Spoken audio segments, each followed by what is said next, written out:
Mesdames et messieurs, bonjour. Je suis ravie de vous accueillir pour ce rendez-vous inédit. Acteurs de l'habillement, de la mode, du textile, personnes engagées à faire progresser la filière de manière durable et innovante, vous êtes au bon endroit. Le CETI, le Centre européen des textiles innovants fidèle à son ADN de rupture, met un grand coup d'accélérateur au service du sens, de l'économie circulaire, de l'innovation et de la compétitivité. Et oui, ces mots peuvent aller ensemble. Et pour en arriver là, il a fallu de l'imagination, de la pugnacité, le sens du pragmatisme et le vrai sens du collectif au service d'un même idéal business. C'est donc avec fierté et ambition, après 3 années de recherche, que le CETI et ses partenaires vont vous révéler aujourd'hui la plateforme On Demand for Good, retenez bien ce nom, au service de la filière, au service de la France, de l'Europe, pour réussir enfin ce mariage de l'innovation, de la compétitivité et de la durabilité. On Demand for Good, c'est la première plateforme européenne de conception et de fabrication à la demande, accessible à toutes les marques, les enseignes et les industriels, depuis son centre d'innovation basé sur la métropole européenne de Lille, dans les Hauts-de-France, bassin historique du textile français. Alors pourquoi cette émission ? Eh bien pour en parler, j'ai le plaisir de rejoindre Pascal Denizard, le directeur général du CETI.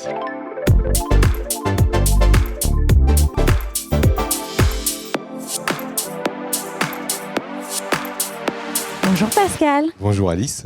Alors la plateforme On Demand for Good, on retenait bien ce nom, je le disais, a déjà fait parler d'elle dans la presse, et tant mieux, notamment dans le Journal du Textile, le média de référence de votre filière. Je le disais en introduction, le CETI est connu évidemment pour son cœur de métier qui est l'économie circulaire. Et en fait, tout est parti de là. Oui, nous sommes reconnus pour ce positionnement sur l'économie circulaire. C'est notre ADN, c'est notre engagement, sont nos convictions et c'est aussi notre force. Et aujourd'hui, le chiffre d'affaires principal du CETI est sur le segment d'activité du sport, de la mode et du luxe. Et nous devons bien évidemment de répondre aux besoins de ces acteurs. Et les besoins de ces acteurs, c'est la réindustrialisation, la relocalisation, les changements de modèle. C'est pourquoi nous avons décidé d'allier notre expertise sur l'économie circulaire avec l'innovation technologique digitale, le high-tech, qui est aussi au cœur de notre activité. Et c'est comme cela que On Demand for Good est né, et c'est ce qui nous rassemble aujourd'hui. Cette émission, vous tenez particulièrement à cœur pour révéler, comme il se doit, cette plateforme issue quand même de 3 années de recherche. Oui, 3 années de recherche, 3 années de preuves de concept, 3 années de travail intensif, évidemment avec les marques, mais aussi l'ensemble des acteurs de la filière textile et des industriels. Qui vous ont suivi dès le début, les éditeurs de la tech, oui, voilà, il y a eu un vrai partenariat. Tout à fait, et d'ailleurs je tiens ici à les remercier parce que nous faire confiance depuis le début, nous accompagner, nous challenger sur l'expertise à mettre à disposition. Bon, et puis je voulais aussi remercier l'équipe du CETI qui s'est emparée avec brio de ce projet et qui le conduit aujourd'hui. Alors évidemment, l'idée autour de cela, c'est vraiment de réussir cet enjeu, cette ambition de l'économie circulaire. Oui, parce que l'économie circulaire, c'est le local.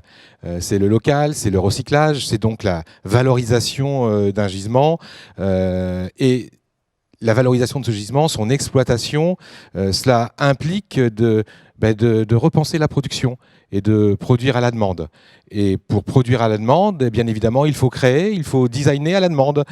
Donc c'est un vrai challenge aujourd'hui. Et vous avez donné là finalement les 2 grands chapitres que l'on va aborder, designer à la demande, le design on demand qui sera la première brique de cette plateforme, et le production on demand. Alors Pascal, pour illustrer la jeunesse de cette plateforme, nous allons raconter l'histoire d'une petite robe qui est avec nous ici en plateau.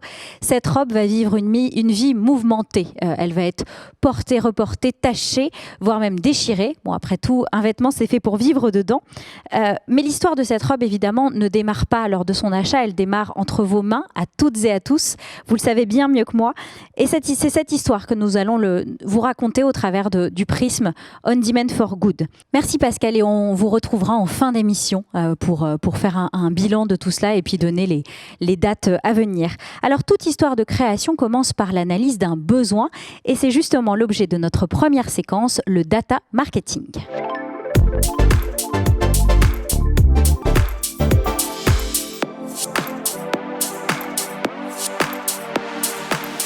Aujourd'hui, la collecte et surtout l'analyse de la data est devenue incontournable pour réaliser vos études de marché. C'est bien tout l'enjeu de cette première étape au cœur de la plateforme On Demand for Good. Et pour tout nous dire sur le sujet, j'ai à mes côtés Geoffrey. Bonjour. Bonjour Alice. Vous êtes responsable conseil auprès des marques de luxe et de mode. Et pour contextualiser cet intérêt pour la data, rappelons les enjeux aujourd'hui. Alors parmi les enjeux de la mode sont les enjeux qui étaient déjà présents il y a un certain temps, mais qui sont renforcés par les périodes et les événements récents. Le premier, c'est de savoir quels produits proposer, quelles formes vont marcher, quelles couleurs vont marcher par rapport à des éléments de société, de tendance, et par rapport aussi à l'image de la marque. Ça, c'est le premier élément. Le deuxième va porter sur les quantités à produire et à acheminer sur les différents canaux de distribution. C'est pas une science aisée, mais il s'agit de ne pas surstocker, surcommander ou inversement sous-stocker et avoir du manque à gagner. Et le troisième enjeu pour les marques, c'est aussi d'acheter au bon prix. Donc il y a eu cette tendance par le passé de compenser finalement l'imprévisibilité des volumes et le fait qu'on allait sans doute avoir beaucoup d'invendus en essayant de chercher les prix les plus bas, donc se tourner vers des pays asiatiques et autres. C'est plus possible. C'est plus possible cette équation. Donc il s'agit de le repenser. Et finalement, en fait, c'est l'équation gagnante de se dire on décide plus vite, on décide plus tard, on décide mieux, au plus juste et plus près. En quoi la data peut aider à cette équation gagnante, et finalement, quelle data d'ailleurs ? La data, finalement, on va la segmenter un peu sur suivant trois axes. On va avoir la data commerciale. Et l'idée aujourd'hui, c'est de creuser un tout petit peu plus dans son exploitation, d'aller plus loin dans la compréhension des comportements d'achat des consommateurs en regardant par rapport à toutes les références qu'on peut avoir en magasin ou sur Internet, leur taux d'écoulement, leur taux de rupture, le fait qu'ils ne sont pas achetés ou qu'ils sont achetés avec d'autres articles, et le fait d'avoir une analyse en live de ces événements-là. Donc, sans doute passer par des technologies de type big data et intelligence artificielle aussi pour aider les décisionnaires à décider à partir de ce set de données commerciales. L'autre axe de données que nous on voit, c'est l'axe externe en fait, donc tout ce qui sera tendance sociétale qu'on va pouvoir analyser via des outils aussi d'intelligence artificielle ou même concurrence, c'est-à-dire capacité à comprendre en instantané ce que les concurrents sont en train de proposer, quelles couleurs ils proposent, que ce soit des concurrents des marques aspirationnelles pour ma marque. Et là, on va utiliser d'autres types d'outils d'intelligence artificielle qui vont regarder les images, parce que la mode, c'est un marché de visuels et d'images, et donc on va aller détecter dans ces visuels les couleurs qui marchent bien, les formes qui marchent bien, et essayer de s'en inspirer ou pas, ou de s'en démarquer. Ça sera le deuxième volet d'analyse de la data. Et donc le troisième, c'est, je crois, regarder chez soi. Oui, c'est chez soi, oui, effectivement, parce qu'on peut regarder ce que font les autres à l'extérieur, ce que le marché nous dit, mais il faut aussi comprendre ce qu'on est capable de faire, d'un point de vue disponibilité des matières, disponibilité des moyens de production. Alors c'est le chez-soi étendu, c'est le chez-soi dans son usine ou dans ses équipes, mais aussi auprès des partenaires, et il y aura nécessité de collaborer et de partager de l'information dans des écosystèmes plus vastes demain. Mais l'idée étant d'exploiter et de comprendre aussi bien ce qu'on est capable de faire que ce que le marché nous dit. Que change l'approche du CETI avec On Demand for Good ? Alors l'idée du CETI, c'est d'explorer tous ces nouveaux univers. Donc on va essayer déjà de mettre en place des systèmes d'analyse de la donnée qui vont un peu s'appuyer sur le triptyque analyse commerciale, analyse de l'externe, analyse de l'interne. Et finalement, à partir de là, élaborer 2 nouveaux scénarios d'approvisionnement des pièces auprès des consommateurs en s'appuyant sur une supply chain on demand, automatisée, agile, qui va pouvoir être reconfigurée suivant les différents besoins. L'idée, c'est de pouvoir gérer tous les possibles avec à la fois de la donnée et des outils de virtualisation et de production ajustés. Et puis, il y a aussi une dimension qui change, c'est cette dimension de on ne regarde plus la donnée pour la saison d'après, la collection d'après. C'est ça qui change, je crois. Les saisons, c'est fini de toute façon. On parle de période de commercialisation, on parle de compréhension des attentes de consommateurs. On a toujours voulu le faire. Il faut maintenant que ça se voit dans les opérations, dans la capacité à servir en plus grande proximité, au plus juste besoin en termes de volume et de service aux clients, les différents vêtements, les différents articles. Donc on a une vraie profondeur d'analyse et des outils de décision stratégique et qui peuvent même être configurés par rapport à la marque, à son fonctionnement. C'est ça. L'idée, c'est pas d'imposer un modèle, c'est de s'adapter aussi aux entreprises là où elles sont, d'un point de vue maturité, là où elles veulent aller, et leur proposer de configurer ce qui leur ira dans les 6 mois qui viennent, mais aussi d'avoir un outil, un dispositif qui pourra se reconfigurer suivant les événements qui vont arriver. On n'est pas à l'abri de nouveaux événements. Sait, voilà, que ça peut arriver. Alors si on reprend notre petite robe, du coup, grâce à tous ces outils, quel est le besoin qui a été défini ? Oui, effectivement, cette petite robe, pour le coup, on ne l'a pas définie comme je vais reproduire un modèle de l'année dernière. Cette petite robe, on l'a déterminée à partir d'analyses qui nous ont indiqué que c'était ce modèle-là qui allait plaire, parce qu'on a des études de consommateurs. On a décidé qu'on allait la positionner à 75 €, qui est un prix raisonnable pour ce modèle qu'on a pu analyser par rapport à la concurrence. On décide également de le produire typiquement dans notre site troyen, en proximité. On le fait aussi parce qu'on a conscience des coûts de production et d'approche de ce produit-là et que la marge sera la bonne, sera respectée à ce prix de vente. Et ce produit-là, on va le produire en 1500 pièces parce que c'est le seuil de rentabilité et ça va nous permettre d'alimenter à la fois quelques boutiques qu'on a déterminées comme des boutiques test et éventuellement la section VIP de notre site internet. Et on va aussi, si vraiment on veut aller jouer sur la donnée et exploiter le système, on va peut-être associer cette jolie robe avec un gilet, peut-être dans le même tricot, mais pour à la fois ici se servir bien des stocks de tissus, on le positionnera à un prix qui sera le prix de revient plus un markup. Voilà, juste pour avoir aussi cette vertu à bien utiliser tous les tissus dans les engagements qu'on a pris, à savoir de bien utiliser les matières, les composants dans l'offre aux clients. Et ce sera un vrai sujet. Merci beaucoup Geoffrey pour ce premier champ des possibles qui, on le voit, est très large. Maintenant qu'on a défini le besoin, on va pouvoir passer à la création. Et c'est là le cœur du sujet. Parlons à présent du design.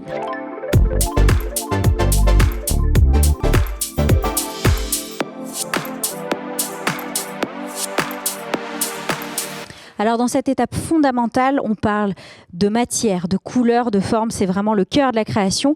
Pour en parler avec moi, 2 expertes métiers, Emilou, designer textile, bonjour. Bonjour Alice. Et Alexandra, développeuse produit, bonjour. Bonjour Alice.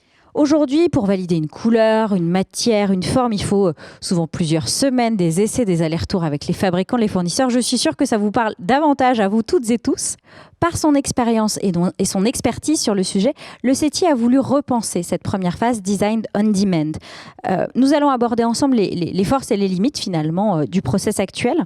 Alors Emilou, tout part de la matière. Je vous laisse vous servir. Voilà, la matière, c'est celle-ci. Racontez-nous l'histoire de cette matière.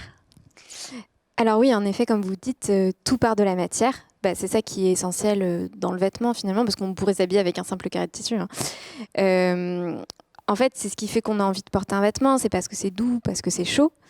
Mais c'est aussi ce qui fait la durabilité d'un vêtement. Parce qu'une matière qui est mal pensée ou qui n'est pas adaptée par exemple à la coupe du vêtement, va faire que le vêtement ne va pas durer dans le temps. Et puis aussi, il y a tout l'aspect recyclabilité. Et donc, il faut vraiment penser à la fin de vie du produit. Et donc, la matière a vraiment une importance fondamentale. Voilà. Et puis, c'est la signature oui. de certaines marques. Tout à fait, c'est la signature. On pense par exemple au piqué de coton de Lacoste ou alors à Petit Bateau qui utilise vraiment un coton longue fibre pour pouvoir tricoter des mailles denses. Donc, effectivement, c'est très représentatif de la qualité de certaines marques. On comprend donc que c'est un vrai enjeu, c'est un vrai sujet. Et pourtant, les marques, parfois, ont perdu ce pouvoir sur la créativité. En effet, aujourd'hui, la chaîne industrielle est très fragmentée, que ça soit sur le plan technique ou géographique, c'est-à-dire que les métiers sont très séparés et à cause de la délocalisation, nos outils industriels ne sont plus à proximité.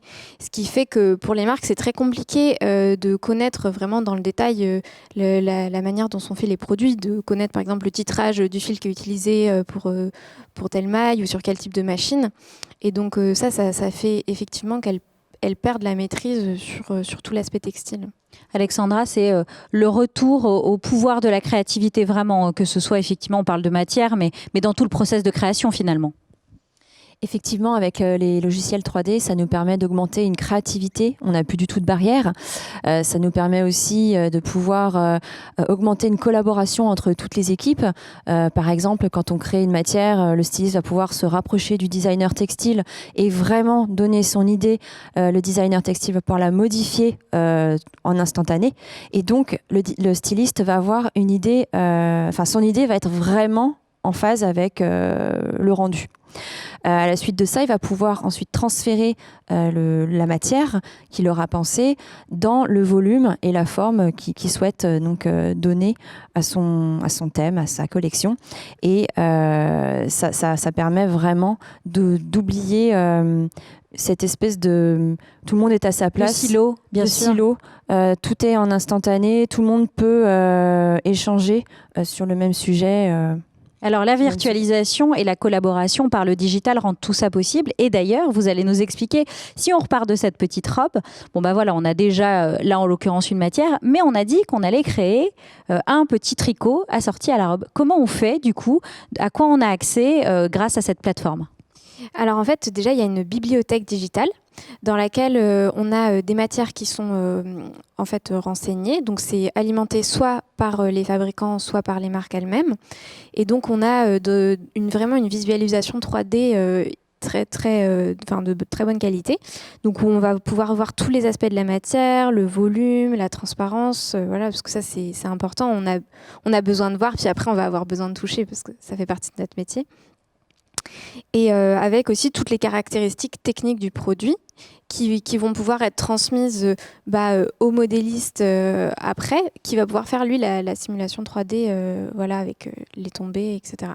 Et si finalement la matière n'est pas renseignée ou en tout cas qu'on a envie de créer, c'est aussi là possible en fait finalement à partir du fil.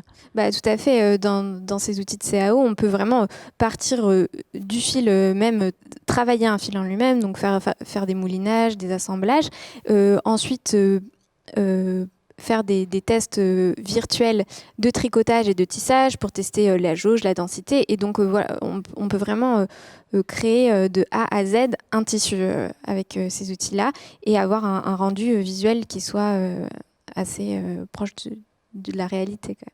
Autre sujet fondamental, la couleur. Et là, je crois savoir que c'est vraiment un enjeu majeur de la création. Oui, tout à fait. La couleur, c'est très chronophage. Et en plus, on est très exigeant sur ces points-là parce qu'il y a le rouge Ferrari, mais il y a aussi le rouge Dior ou le orange Hermès. Donc, on ne peut pas se permettre un décalage en fait, en couleur. Donc, au CETI, on a des outils qui permettent d'envoyer des mesures très précises de couleur spectrale, par exemple au teinturier, pour pouvoir reproduire sur différentes matières, ou aussi des outils qui permettent d'étalonner, donc pour que tout le monde ait la même vision sur les différents écrans, sur les imprimantes, des couleurs et des colorations des produits. Donc j'imagine que ça permet aussi de réduire toutes ces étapes chronophages de la couleur, des lab deep. Bah, tout à fait, ça permet d'économiser en effet des allers-retours, de l'abdip et puis du temps de travail, parce que tout cet aspect de calage de la couleur chez les imprimeurs aussi, c'est vraiment un temps énorme pour une collection. Alors Alexandra, le sujet est évidemment de ne pas tout virtualiser, hein. On sait l'attachement des marques à tester, à toucher, à avoir des prototypes. Pour autant, et c'est là où on va faire avec vous, il y a vraiment un avant et après avec cette plateforme qui est permis, un mariage possible entre le réel et le virtuel. Expliquez-nous. Alors effectivement, dans le secteur, dans la création d'un vêtement, on a besoin d'avoir nos sens en éveil, le toucher, le visuel, de pouvoir sentir le mouvement, de voir le mouvement du vêtement. C'est très important pour pouvoir réaliser une collection et avoir cette harmonie. Les éditeurs 3D vous diront mais non, allez-y, 100% digital. Moi, pour ma part, je ne suis pas d'accord parce qu'on a besoin de garder ces sens en éveil, parce qu'on a besoin quand même de garder ce côté physique, de pouvoir toucher la matière. En revanche, ce qui est bien pour la 3D, c'est qu'on réduit vraiment ce circuit. En circuit traditionnel, on va créer donc de l'idée un patron qui va ensuite générer un premier prototype. Ensuite, on va faire des essayages, des mises au point, rebelote, on refait un proto 2, un proto 3, jusqu'à ce qu'on soit d'accord sur la forme finale pour pouvoir faire un salesman. Avec la virtualisation donc d'un modèle, on peut réduire toutes ces étapes-là à un seul, c'est-à-dire que quand on aura réalisé, monté ce modèle virtuellement, on va pouvoir faire des essayages en instantané avec les designers, les modélistes, ainsi que toutes les personnes en relation avec le circuit du produit, pour pouvoir se mettre d'accord et se dire, bon ben voilà, on veut cette version, et enfin lancer un prototype. De manière générale, on est sur 4 prototypes plus un salesman, ça nous permettrait de diviser cette partie en 2.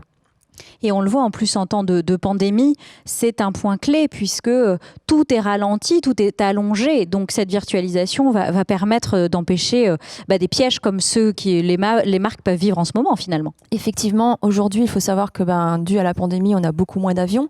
Donc le transport, par exemple, pour la Chine, est de normalement 2 jours. En ce moment, c'est 5 jours. Et comme il y a moins d'avions, le transport est encore plus coûteux. Donc le prix d'un transporteur rapide, c'est 2 fois, voire 3 fois plus cher. Donc finalement, développer une collection qui va être 3 fois plus chère, alors que de l'autre côté, le consommateur n'est pas prêt à acheter, ça demande quand même une certaine remise en question. Et finalement, je me dis, est-ce que cette remise en question par rapport à cette pandémie n'est pas valable pour du long terme ? On le voit par vos propos, on fluidifie le process, on améliore la collaboration entre vos 2 métiers. Et puis finalement, il y a cette notion de gaspille matière, de durabilité, d'économie durable. Et puis quand on parle de matière, voilà, c'est un vrai enjeu, Émilou.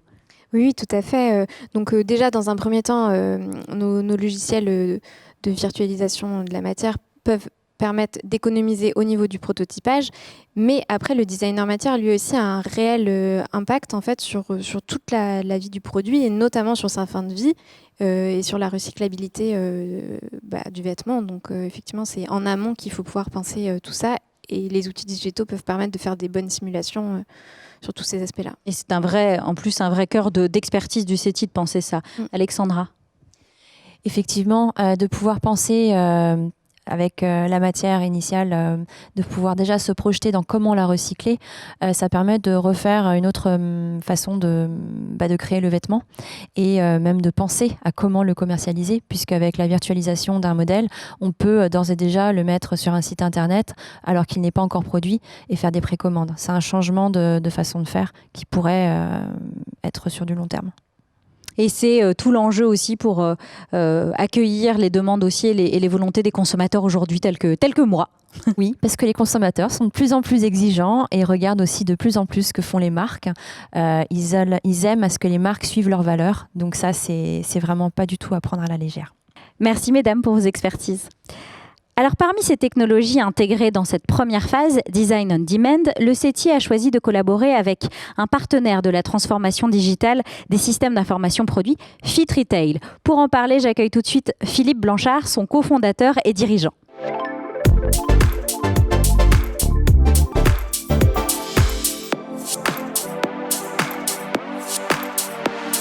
Bonjour Monsieur Blanchard. Bonjour. Alors rappelons l'expertise de Fit Retail. Alors Fit Retail adresse le marché du retail, du prêt-à-porter et du luxe en apportant une expertise métier, une expertise technologique et une expertise en gestion de projet. Donc on les accompagne dans la digitalisation de leur système d'information produit. Pour cela, on a un réseau de partenaires technologiques. Par contre, on ne revend pas de solutions et donc ça apporte une certaine neutralité sur le marché, ce qui nous permet de garder ce rôle de conseil auprès de nos clients. Qu'est-ce qui vous a donné envie de vous associer à ce beau projet du CETI ? Alors, en tant que cabinet de conseil, nos experts sont en permanence en veille technologique. Par contre, on manque cruellement en fait, d'un champ d'exploration de ces technologies. Et c'est vrai que le projet On Demand for Good, c'est un lieu où on va pouvoir expérimenter, mesurer le résultat concret de la mise en œuvre de ces technologies et surtout pouvoir amener nos clients pour découvrir en un même lieu le meilleur de la technologie et pouvoir leur faire mesurer concrètement l'apport de la technologie sur le produit finalement. Sacré terrain d'expérimentation finalement. Tout à fait. Qu'est-ce qui vous a convaincu, et je sais que vous portez les mêmes valeurs que le CETI par rapport à la filière ? Alors c'est vrai qu'on a déjà collaboré ensemble par le passé, c'est important. Et puis là, c'est aussi l'occasion d'une certaine renaissance de l'industrie textile. Parce que vous savez que c'est une région qui a une industrie textile très puissante il y a une quarantaine d'années. Et là, on a vraiment l'occasion de contribuer à une industrie textile 4.0 avec toutes les problématiques importantes du moment, que sont les développements durables, que sont les politiques RSE qu'on pourra mettre en œuvre à travers de ce formidable projet On Demand for Good.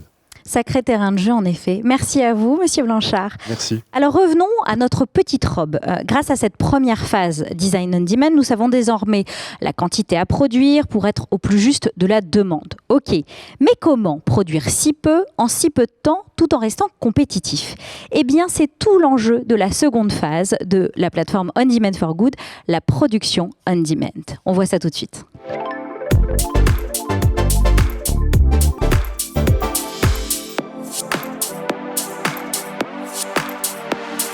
Bonjour Fabienne. Bonjour Alice. Bon, vous êtes Madame On Demand for Good. Vous êtes le manager, celle qui va nous parler de l'essence même de cette plateforme. Comme depuis le début de cette émission, on part de constats.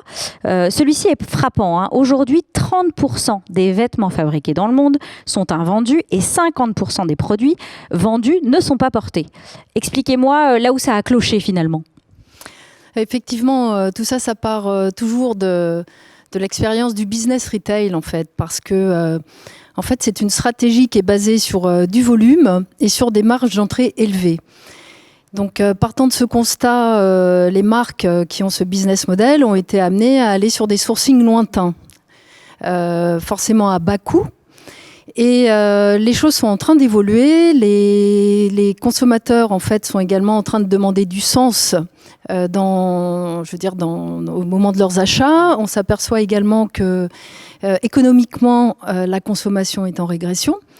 Ce qui fait que les entreprises se retrouvent avec du surstock, encore des plus invendus. en temps de pandémie. Exactement. Les magasins sont fermés en plus en ce moment. Et en parallèle, il y a également des lois qui sont en lien avec le développement durable, telles que la loi AGEC, qui en fait part du principe que les marques vont devoir mieux gérer le gaspillage, les invendus. Donc plein de nouvelles situations qui amènent les marques à réfléchir autrement et qu'il faut accompagner.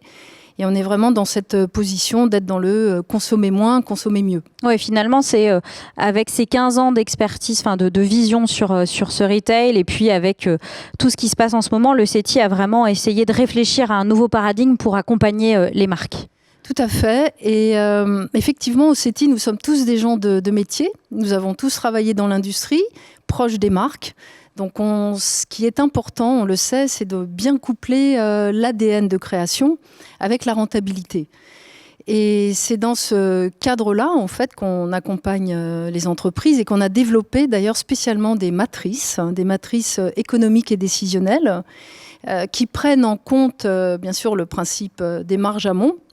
Et l'analyse des marges après déstockage et après rupture, mais également très important parce qu'on est vraiment dans le métier, ce qui fait du sens, c'est de pouvoir gérer ses coûts matières, ses temps de montage, le prix de revient complet d'un produit. Et qui fait que les marques, pour favoriser la relocalisation, il faut que les marques comprennent et reprennent en main cette analyse des prix qui est vraiment fondamentale. Et finalement, de la valeur ajoutée. C'est de favoriser la flexibilité, l'agilité. Tout à fait. Donc, c'est effectivement ce qui est important, c'est de permettre aux marques de retravailler sur des nouveaux business models avec la possibilité de leur faire de vraiment toucher du doigt, appréhender la faisabilité de produire, de relancer moins de commandes dans des plus petites quantités, sur des sourcings maîtrisés, donc relocalisés, de qualité, parce que ça également c'est important, même au niveau de la promesse consommateur, de garder toujours un niveau de qualité important. Et bien sûr, de savoir gérer. Et le besoin, c'est d'avoir du zéro stock à la fin. Donc en fait, on peut tester un nouveau produit, faire du réassort, on en parlait pour la petite robe de manière plus précise, produire une série en collaboration avec une marque. Enfin, le champ des possibles est grand. Exactement, parce que les marques, effectivement, maintenant, ont un besoin en réponse aux besoins du consommateur. On a vu en amont l'importance de la data, l'importance de se rapprocher du besoin du consommateur, d'être beaucoup plus créatif, de le sensibiliser, de lui donner envie, parce que c'est ça, en fait, le succès du textile et de notre métier. D'où aussi pourquoi on insiste autant sur l'importance de la matière et de la création. c'est effectivement que les marques puissent pouvoir travailler en collaboration peut-être avec des designers, travailler ensemble, pouvoir recréer, redonner envie aux consommateurs en créant donc des petites séries en quantité. Donc voilà, c'est une variété de collaboration et une nouvelle façon d'appréhender donc, et de ne plus gérer en volume, mais en valeur ajoutée produit dès l'amont. Alors techniquement, on va rentrer dans le dur. Comment vous rendez ça possible au CETI ? Alors effectivement, on a, au fur et à mesure de nos années de tests au sein du CETI, donc de nos 3 années d'expérience et de collaboration avec des marques, aussi bien dans le secteur au niveau de l'habillement, au niveau de l'homme, de la femme, de l'enfant, du sport, du prêt-à-porter, de la lingerie, et également des produits paramédicaux. On a bien compris en fait que le besoin donc d'associer cette rentabilité et en fait de proposer un service qui leur permette de tester de bout en bout donc cette possibilité de relocalisation, et donc on a choisi la solution Fashion on Demand d'Electra qui nous permet en fait d'aller jusqu'à la coupe du produit. Car cette solution en fait est une plateforme digitale de coupe entièrement automatisée et intelligente.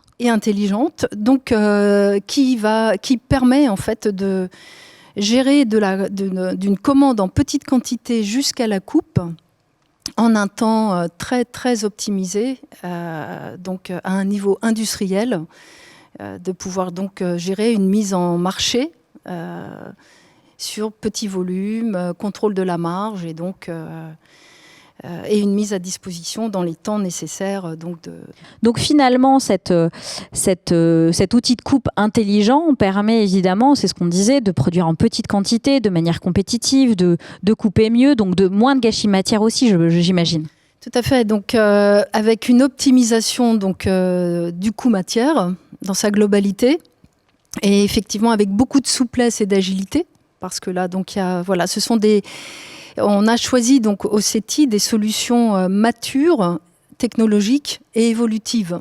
Et c'est ça qui est très important. Et donc, la possibilité de favoriser cette relocalisation avec des outils performants et des solutions technologiques performantes qu'on a déjà testées et qui effectivement apportent des gains, parfois multipliés par 10, contrairement au système traditionnel.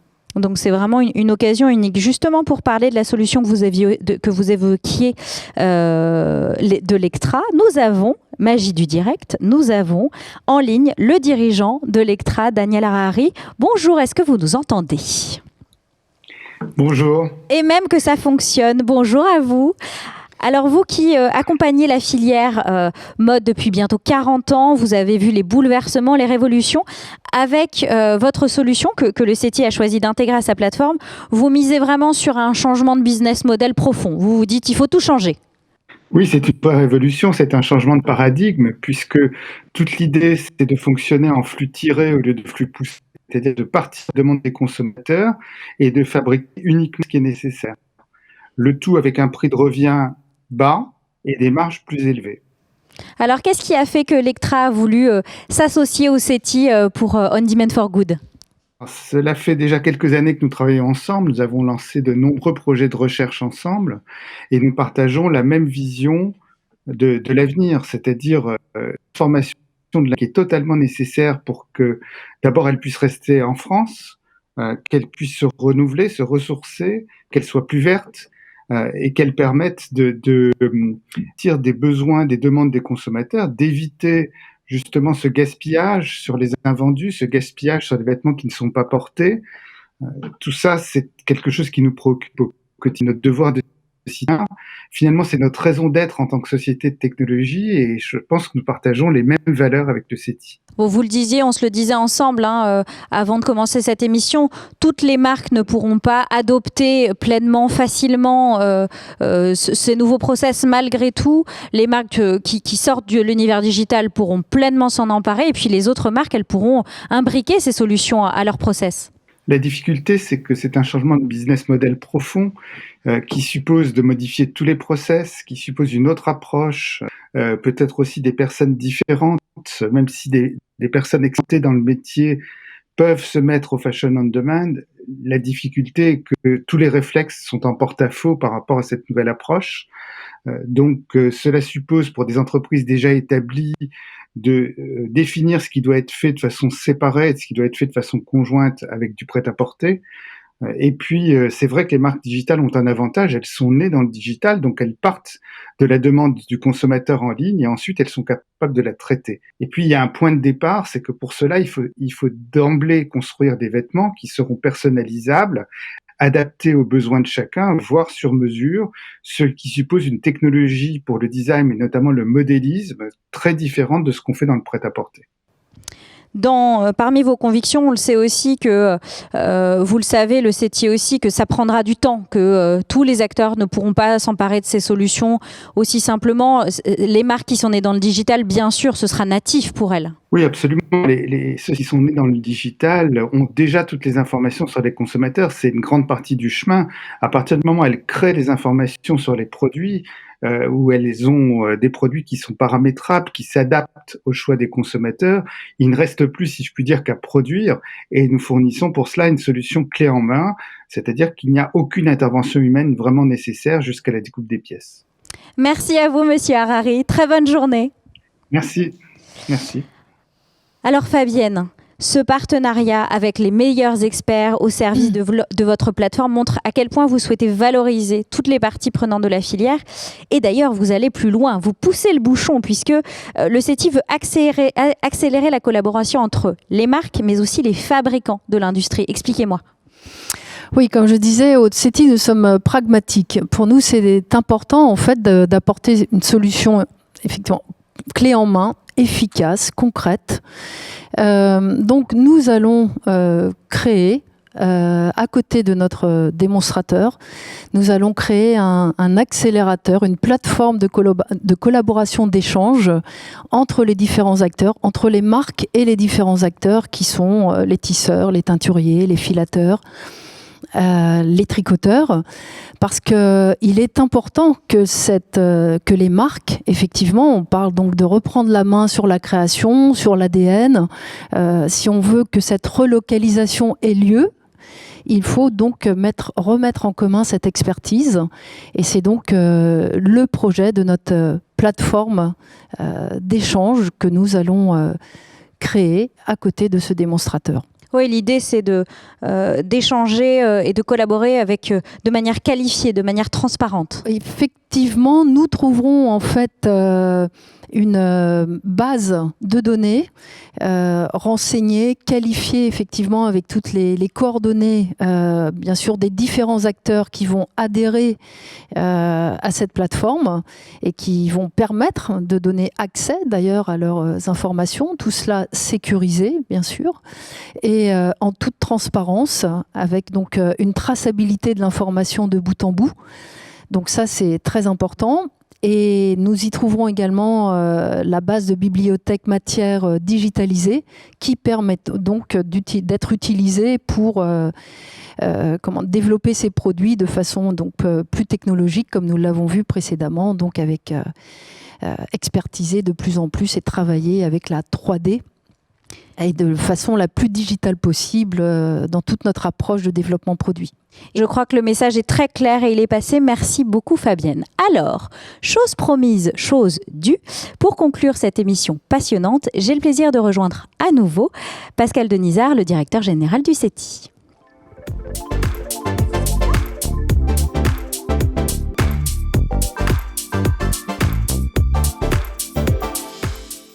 Alors Pascal, c'était bien, hein, c'était passionnant. Moi, j'ai appris plein de choses. Passionnant, comme ce beau projet en fait sur lequel nous avons avec nous les meilleures technologies, mais aussi les meilleurs experts. Finalement, quelle est votre ambition au CETI ? Notre ambition, c'est d'être au service de la filière mode et de l'industrie textile. Donc, on parlait, Daniel Harari a parlé de changement de paradigme. Oui. d'accélérer ce changement de paradigme, d'avoir aussi le volume nécessaire dans la production à la demande pour que l'industrie textile, résiliente aujourd'hui, puisse de nouveau se développer en France. Ça, c'est notre ambition. Donc, en fait, de retrouver notre puissance. Nous avons la puissance créative, et derrière cette puissance créative, il nous faut la puissance du Made in France, donc du fabriqué en France. Et je crois que vous avez un message à faire passer, parce que cette plateforme, On Demand for Good, vous ne voulez pas la garder pour vous? Non, absolument pas. Nous sommes très heureux de la concevoir. Nous, notre ADN, c'est l'innovation de rupture, donc, et ensuite le transfert de cette innovation de rupture auprès des acteurs de la filière. Donc, effectivement, nous sommes persuadés aussi qu'il faut un écosystème fort pour pouvoir accélérer cette production à la demande. Et cet écosystème, il doit être dans la transparence, et il doit être aussi en réponse aux besoins le plus juste des marques. Donc, pour cette transparence, pour la gestion de cet écosystème, je lance effectivement un appel à toutes les fédérations, aux représentants des différentes professions, syndicats, défis, pour évidemment s'emparer de ces technologies digitales, s'emparer de ce high-tech, un high-tech qui fait sens pour tout simplement la puissance du Made in France. Merci beaucoup. Et d'ailleurs, pour aller plus loin, et vous donnez déjà rendez-vous aux marques, alors prenez vos agendas. À partir du 15 juin 2021, le CETI vous accueille sur rendez-vous chaque semaine pour visualiser, explorer, expérimenter. On Demand for Good, c'est vraiment l'occasion de poser toutes vos questions, tout simplement. Merci beaucoup, Pascal. Merci à toutes celles et ceux qui ont conçu cette émission. Et puis merci à toutes et à tous de nous avoir suivis. À très vite au CETI. Merci.